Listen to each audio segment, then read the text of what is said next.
Hello and welcome back to another session of Google.rs. It's Byron speaking. And as you might have noticed already, I've been changing the previously unwieldy title of Google APIs for Us and YouTube Uploader into just Google.rs because I think we have been evolving past the point where it's just about a YouTube uploader. I mean, that's kind of one of my motivations, but you know, there's much more to it now.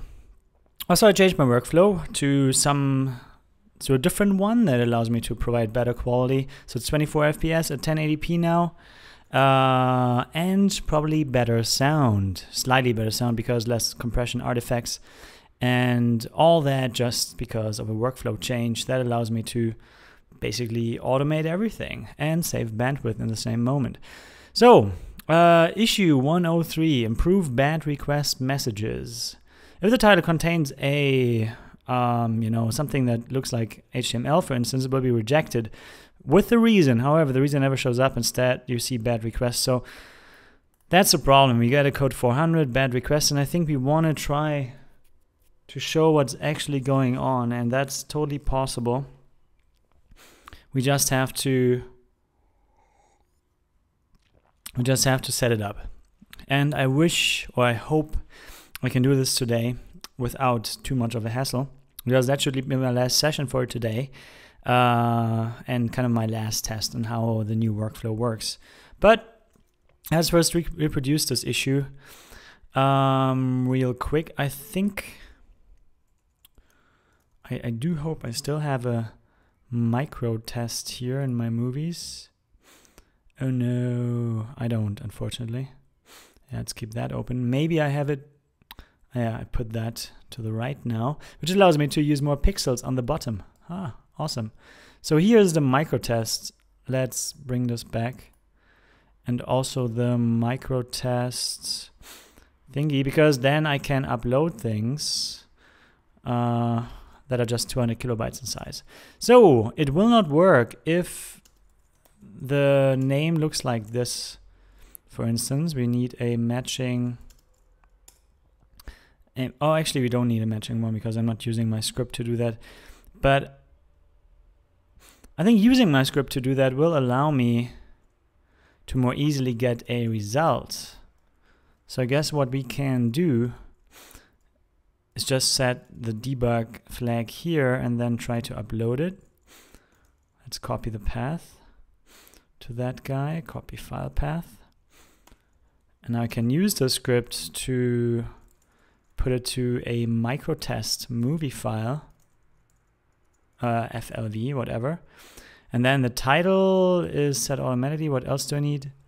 I think I just need an issue, which shall be 103, which is my current one, and that's it. So we use the Google APIs RS repository for this. And it says BadRequest. So that's exactly what it says. Unfortunately, this is not what we usually see. What we usually see is just this BadRequest. And let's see how the error handling works here. So we get a request, or we get an HTTP error, and I actually don't really know how all this works. Discovery main. Oh, what's this?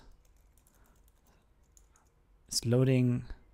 I'm in the wrong project. That's why I don't find anything. Discovery main. So here we go.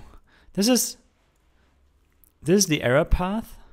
We get an API error, okay, which contains. Let's see. We could actually open it up here. Let's go and get it. Huh.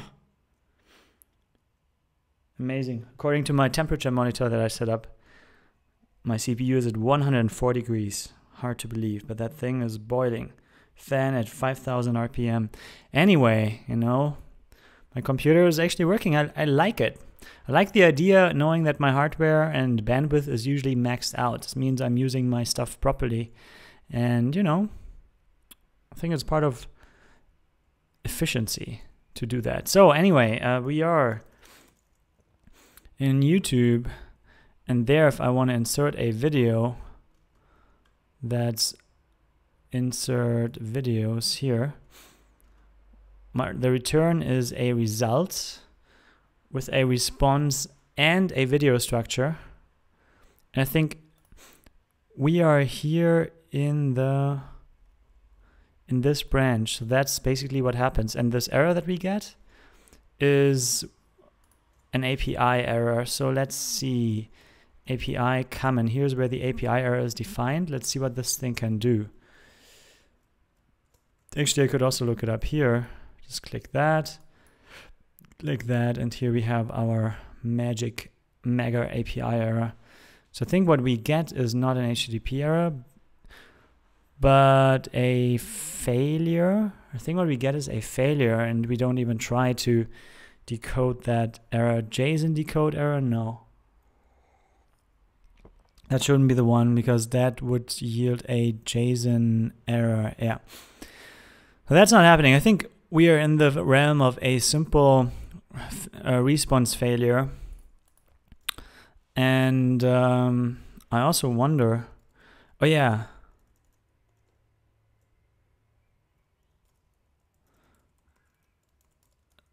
And we only handle the error here.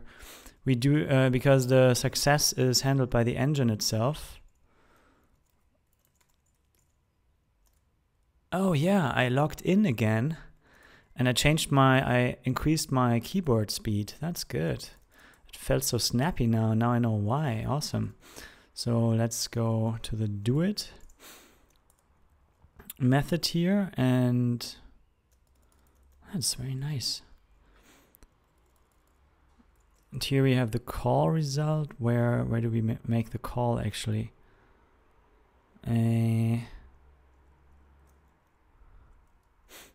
That's interesting.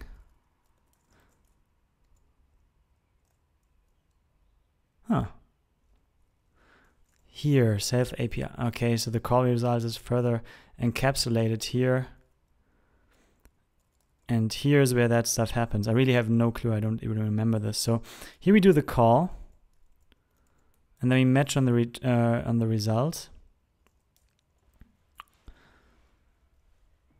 And then we have an API error that we return and can match on, or we have an OK response. Yeah, so the only thing we deal with is an API error, and that was it. So basically, the better our API error in future, maybe, actually at the end of the session, the better we can deal with that. So the good thing is that actually I thought I was already in OAuth dealing with that kind of stuff. Oops. So for instance, where is it? In the device flow, right? There's this JSON error. And I think the JSON error type, struct JSON error, can now do much more. Huh. Actually not so much more. Yeah, weird. I thought I've done that. I've upgraded the JSON, the error type at least once. And then we give it a request error from a JSON error. Invalid scope, negative server response. Yeah, that's kind of what we do. And here we get the error description. Okay, that's still not enough. Not at all. Totally not.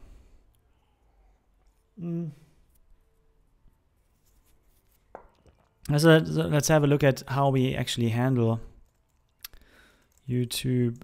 Oops. How we actually handle errors within the library. I think I only check the error response and don't try to decode anything, but I pass it on to the delegate for further handling. I think this is what I do.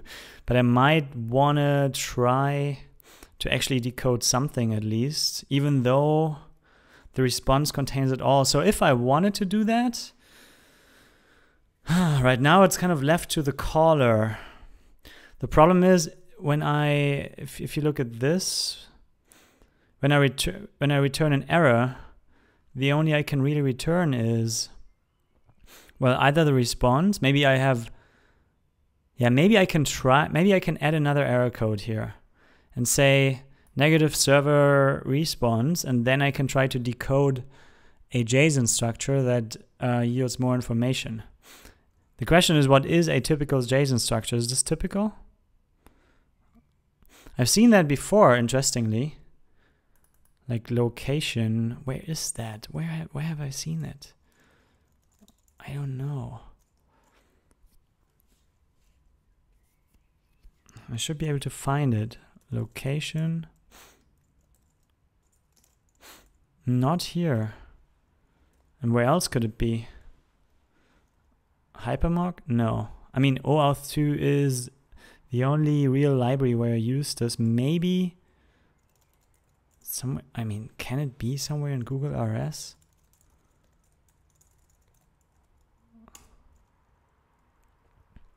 No. Source common.rs. Actually, yes. Where is that coming from? Server message. Here we go. Yeah, so that's a server error, right.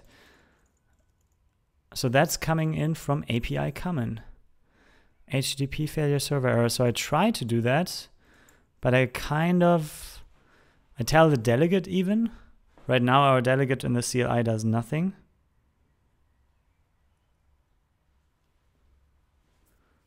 So I don't know. And let's see where that happens. So the API handles this somewhere and tries to do stuff. So probably it tries to decode it. YouTube. Yeah, let's try it with groups migration, because they also have an upload with a structure, I think, if I'm not mistaken. No, email migration lib. I think they have an upload with a structure. So do they have a JSON server error? No. Groups migration. I'm still trying to find a good way to figure this out, as you can see. So YouTube lib. Question is, where am I even using this server error? Google APIs, Rust API, JSON server error. It's an optional HTTP failure. Called whenever the HTTP request returns with a non-success status code. It can involve authentication issues. Delegate should check the status header and decoded JSON error to the... Yeah, but where do we even decode it? I would expect that... oh, well, maybe I don't name it. Maybe it's all inferred. Let's look for HTTP failure then. Email admin lib. Admin email lib. HTTP failure. See, so I decoded inline. But an HTTP failure is something we do not actually get. We get an error response.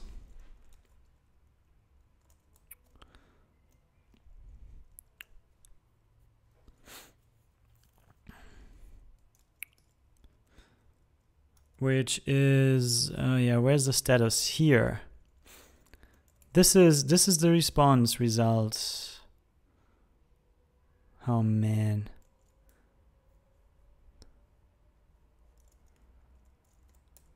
We have an upload result, but our status is not a successful one. So is this, where's the kind of handling that happens? Okay, that's just for the resumable protocol. Yeah. So the upload result, this is something we get when dealing with, okay, that's the resumable protocol. This is when we've already sent our metadata to the server and it accepted it. But this is still a negative response from what we get from the delegate here. And that's just that's it. Just a second. Yeah, and that's just it. So basically what I think I have to do is check this. Wherever HTTP failure is called here. Oops. This one. So here we are sending our first request, which in any case happens. And then it really, you know, resumable or not resumable. This is where we handle this error. And this is also where we tell the delegate what happened. But I think the point is this JSON error here, I would love to pass on, because if we are supposed to, you know, we retry. If we don't retry, then we say we are finished with failure. And we try again to decode it as error response. Okay, so what's the difference? JSON error and error response. Yeah. So this error response is actually what we have, right? Just single error. A single error structure. And then, yeah. So this JSON server error is something that, okay, we might have or might not have. I don't know, actually. Jesus. The thing is also that, yeah, I'm not sure about this interface. JSON server error. We try to provide two different kinds of things. So the server error is this. Error response. So we have three different kinds of errors here that we can expect.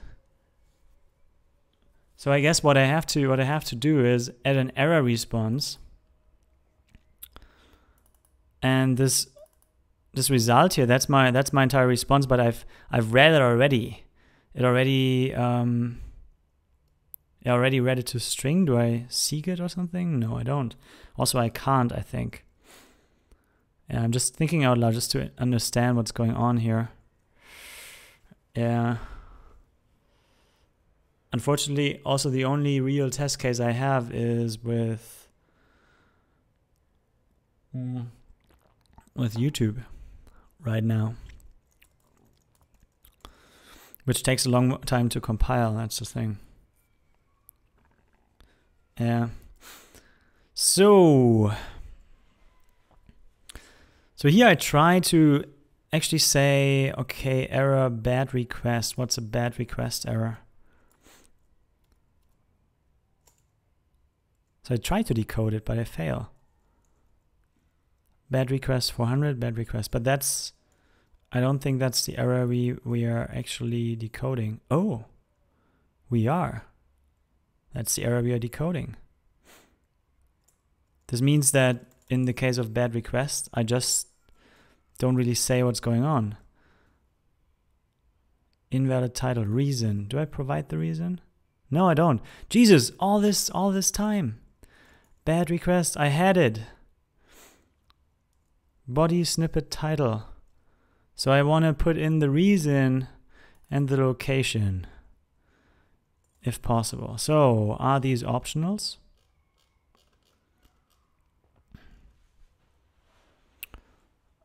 Location is optional, reason is not. So reason I can definitely provide. Jesus, why didn't I do this in the first place?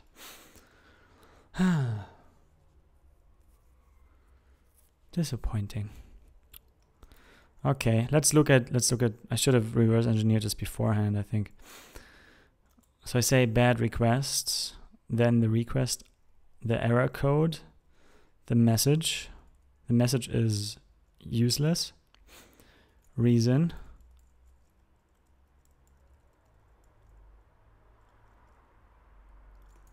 The reason was not an option, no. But the location was, so yeah, I just put it all there, I guess. Bad request. Come on. So now. Don't know how though. So that's the message. Then the reason.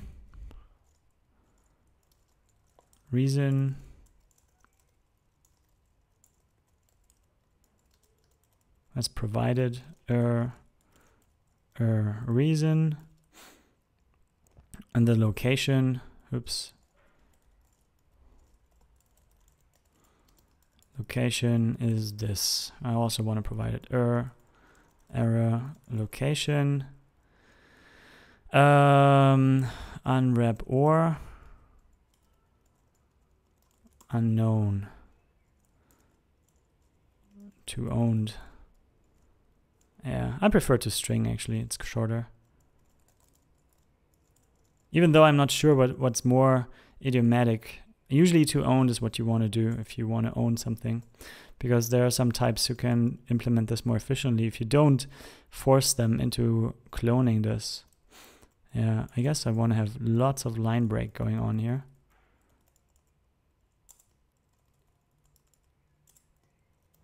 Like this.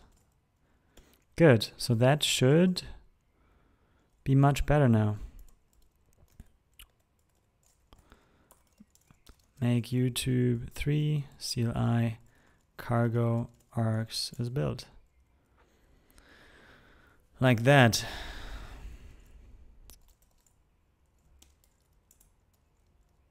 Let's see how long that takes.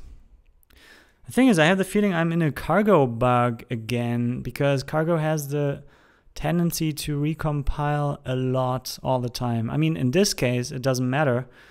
But recently I was compiling, you know, groups or discovery, and it was recompiled every single time, even though it didn't change at all. I just re-executed and it recompiles.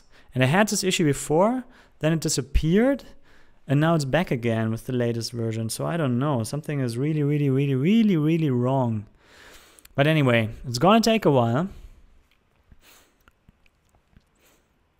In the meanwhile, well, I might be able to show off, you know, just filling some time, take a minute. I really like this new pointers, this new speed here. That's awesome. Could be even faster. If I think about it. Yeah. Should I make it even faster? Can totally be faster.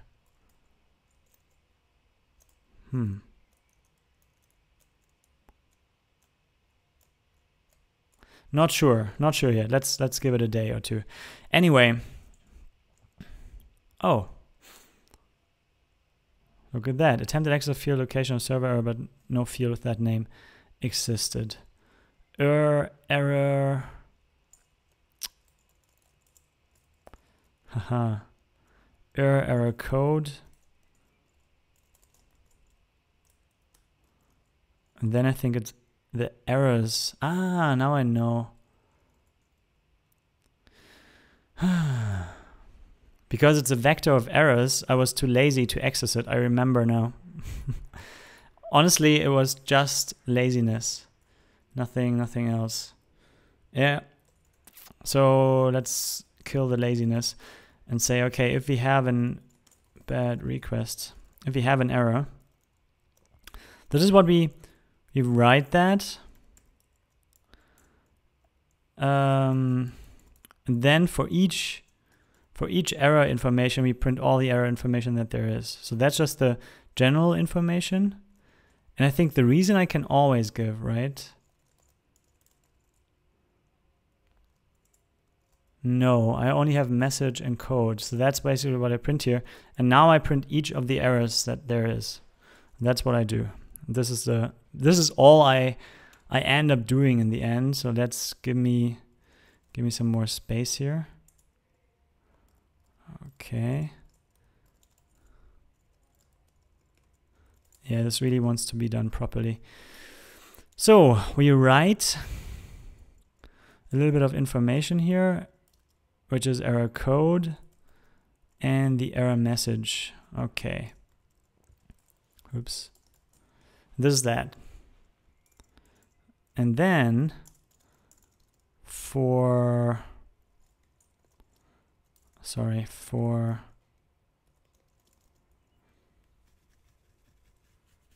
yeah, it's read only, obviously. I wonder if I have to specify anything or not. I will see. For error in errors, right? There is an errors field. Oops. Yeah, there's an error field, which is a server error message, and then we have domain, reason, CI command, domain,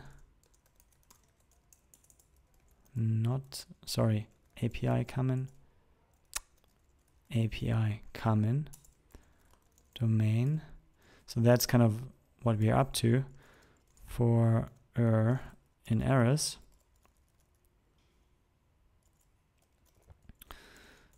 Yeah, I think we want to write line anyway, and then we write for each error an individual line, and then we should be good. 1, 2, 3, 4. Let's give it some index. Error ID in errors enumerate. So that's I want a slice on that. Then I have a slice that returns refs at least. Let's do it like this. That's my intuition now. Let's see if that works or not. I will see, hopefully rather quickly, if that thing doesn't recompile everything all the time. But I'm not so sure about that. So 1, 2, 3, 4. Here we go. Here you put the error number, and then we say domain.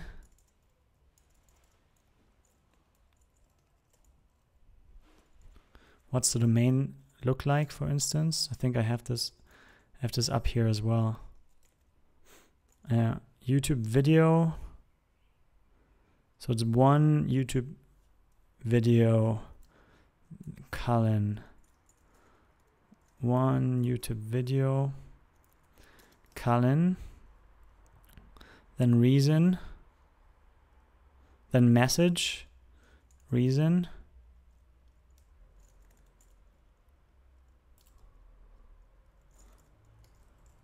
let's fill it in before I forget what I want to say here. So that's the error ID. That's error domain. That's error message, which should be BadRequest. Then error reason, and these are all supposed to be set.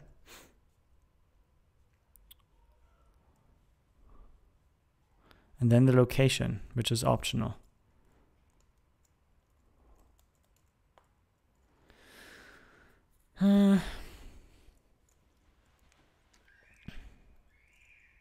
And I could actually have a, I could give it a little bit of space here. Maybe like this. Let's give it as much space as it wants to be able to breathe and look good. Because then I can match on error location and say, well, there's some location will return a formatted string that says at this lock. There's none, return just string new, an empty string. And I guess I want to put a comma here. No, that's the at. Yeah, that's kind of how it could be. And the only thing that can still make it fail is some ownership stuff that is wrong. And obviously, yeah, sure, we can't dynamically decide if you want to put something in or not. So that's the fifth one. 1, 2, 3, 4, 5.